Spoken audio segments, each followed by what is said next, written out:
आप देख रहे हैं अजीत भारती के साथ भारत संता न्यूज। सभी दर्शक भाइयों को नमस्कार। देश की सियासत की सबसे बड़ी राजनीति उत्तर प्रदेश से गुजरती है। दिल्ली की अगर रास्ते की बात करें तो उत्तर प्रदेश से गुजरता है, लेकिन इस वक्त केंद्र की चुनाव होगा, यानी कि आम चुनाव है, लोकसभा का चुनाव है।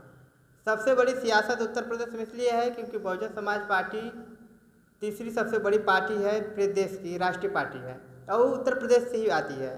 और देश की दुनिया की सबसे बड़ी पार्टी बीजेपी है, भारतीय जनता पार्टी, जिसके बीच में माना जा रहा था कि उत्तर प्रदेश में 2-3 चुनावों को लेकर 2017, 2022 और 2019 का चुनाव बहुजन समाज पार्टी और समाजवादी पार्टी के बीच गठबंधन से हुआ था, जिसमें कि महागठबंधन के खाते में मात्र 15 सीटें आई थी। उसके बाद बीजेपी को सीटें बहुमत करीब अधिक आई थी। लेकिन बात कर लेना उत्तर प्रदेश में एक जिले की सिर्फ बात करेंगे, जो लोकसभा में बहुजन समाज पार्टी ने अपने प्रत्याशी बनाई है सत्येंद्र कुमार मौर्य को।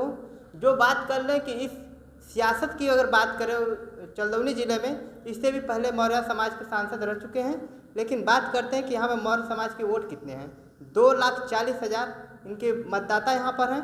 अगर उत्तर प्रदेश के चंदौली जिले की बात करते हैं दलितों की, तो दलित यहाँ पे 25% हैं, लेकिन वो भी जनगणना 2011 के अनुसार। अगर 2022 या 23 की जनगणना हुआ होता 22 में, तो लगभग यहाँ पे 26-27% दलित होते।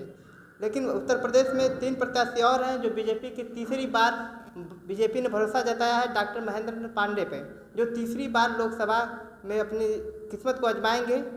उसके बाद समाजवादी पार्टी से वीरेंद्र सिंह हैं, जो पहले कांग्रेस पार्टी के नेता थे, उसके बाद बहुजन समाज पार्टी में आए और फिलहाल में वो समाजवादी पार्टी से टिकट पे आए हैं लोकसभा चंदौली जिला में लड़ने के लिए। लेकिन अगर सियासत की बात करें तो महेंद्र नाथ पांडे जी को अगर हराने की बात कर लिया जाए, तो अगर मौर्य समाज अगर सत्येंद्र मौर्य के साथ अगर जाता है तो यहाँ स्वाभाविक रूप से बीजेपी को हार का मुँह देखना पड़ेगा। लेकिन वक्त की जो बात कर लें 2014 के बाद, तो पिछड़े वर्ग दलितों का और इनका रुख बीजेपी की तरफ हुआ है। लेकिन मौर्य समाज अगर 2,40,000 में अगर 1.5 लाख भी निकल आते हैं बहुजन समाज पार्टी के खाते में, तो उनको सांसद बनने से कोई नहीं रोक सकता।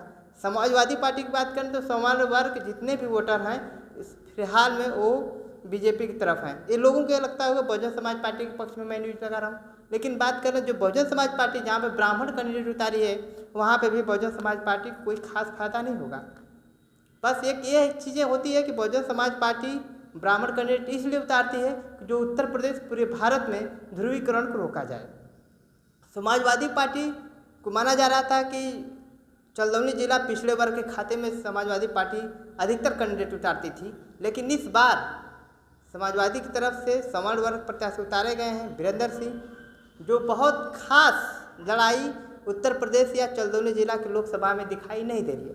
अगर इस तरह अगर देखा जाए, अगर मुस्लिम दलित मौर्य समाज अगर बहुजन समाज पार्टी के प्रत्याशी सत्येंद्र के साथ जाती है, तो यहाँ की राजनीति उलट होगी और बीजेपी को हार का सामना करना पड़ेगा। जय हिंद, जय भारत।